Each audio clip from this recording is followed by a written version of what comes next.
Good morning, lovelies. Today we're going to talk about the strong female character archetype, what it is, why it was created, and why we need to set it on fire. Before we get started, remember to subscribe to the channel if you haven't already for more videos on science fiction, fantasy, and horror through a feminist lens.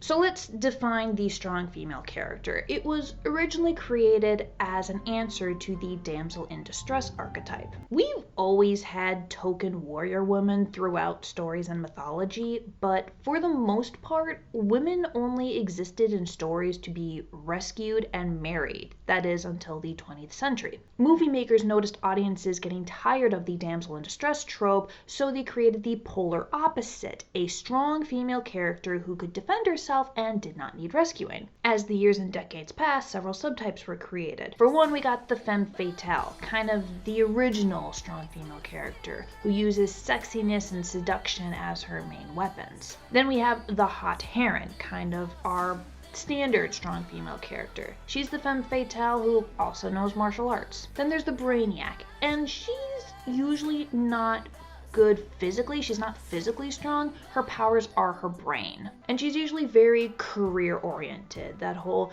I don't want family, I don't want kids, I'm just gonna, study super hard and be an amazing career person, and that's how I'm gonna live my life. And then she usually ends up getting married and having kids anyway with the hero. We have the token girl. That is the only woman on a team full of men. And this is so writers can point to the movie poster or the book cover and say, look, we wrote a whole woman. We're not sexist. And then we have the queen bee. The ruthless leader usually doubles as the token girl because all of her underlings are men. And this is very common in historical fiction because it's kind of historically accurate, but you also see it a bunch in science fiction and fantasy too. There are several more subtypes of the strong female character, but those are the major ones. Now, the strong female character was created from a good place, and at first, it went pretty well. It's how we got characters like Ellen Ripley, Princess Leia, Hermione Granger, Buffy the Vampire Slayer. These are full, well-rounded characters with flaws, weaknesses, and struggles, which is why they're so iconic.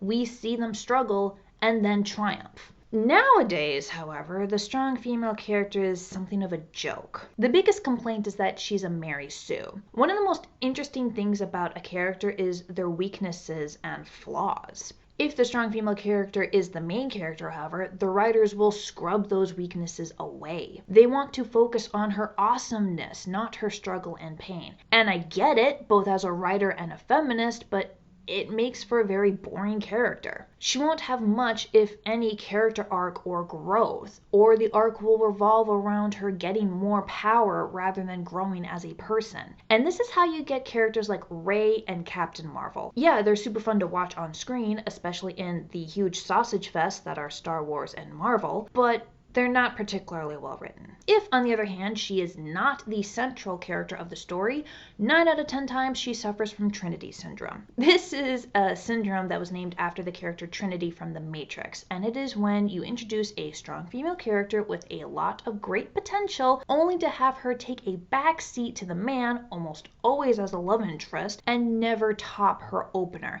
And sometimes she'll prove to be completely useless in an actual fight later on, or otherwise be given nothing to do in the story itself. Her entire narrative arc, if it exists, will revolve around a guy. This was my problem with Toriel from The Hobbit. She was supposed to kind of be the next Eowyn, I guess, being the only woman in a field of men, but she literally only exists to be in a love triangle between Keely and Legolas, and then it doesn't matter anyway because Keely dies and Legolas doesn't want her anymore or something.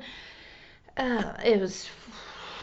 She also often ends up as the damsel in distress anyway, thus defeating the whole purpose of her being a strong female character. TV Tropes calls this the faux action girl. This is how you get, Gamora from Guardians of the Galaxy. Twice. Wildstyle from the Lego Movie, Carol Marcus from Star Trek Into Darkness, and I'm sure you can think of several more examples. It is extremely frustrating to be promised a strong female character in a story only to never actually see her do anything plot relevant beyond being a love interest and or needing rescuing from the guy. This is why anytime a writer or director or otherwise any other creator, especially if it's a guy, says he has written a strong female character, I am super wary. Because I get where he's coming from, but I have been burned so many times. I don't know why writers have such a hard time writing women more than skin deep, but you really see that struggle in the strong female character. Apparently, they think that the only requirements are that she can win in an opening fight, but not a later fight, and look good in a tank top.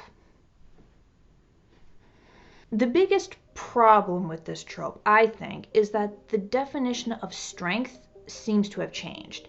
It went from strength of character to strength of muscle. And the problem with such a narrow definition of strength is that it limits the possibilities of how that character can triumph and in what ways she can be labeled a strong female character. Just to clarify this, most characters labeled strong female characters, even the good ones, are very masculine. And this is a societal problem, not necessarily a writing problem, because in our society, femininity is equated with weakness. So in order to be respected as strong, she has to lose her femininity and become more masculine. And this is bullshit. And I say this as someone who is a pretty masculine woman and prefers to see masculine kick-ass women in her stories. It is very rare for a female character to draw strength and power specifically from feminine pursuits and interests outside of a chick flick. We see the same thing in male characters. They're heroic and respected if they're masculine, ridiculed and weak if they're feminine in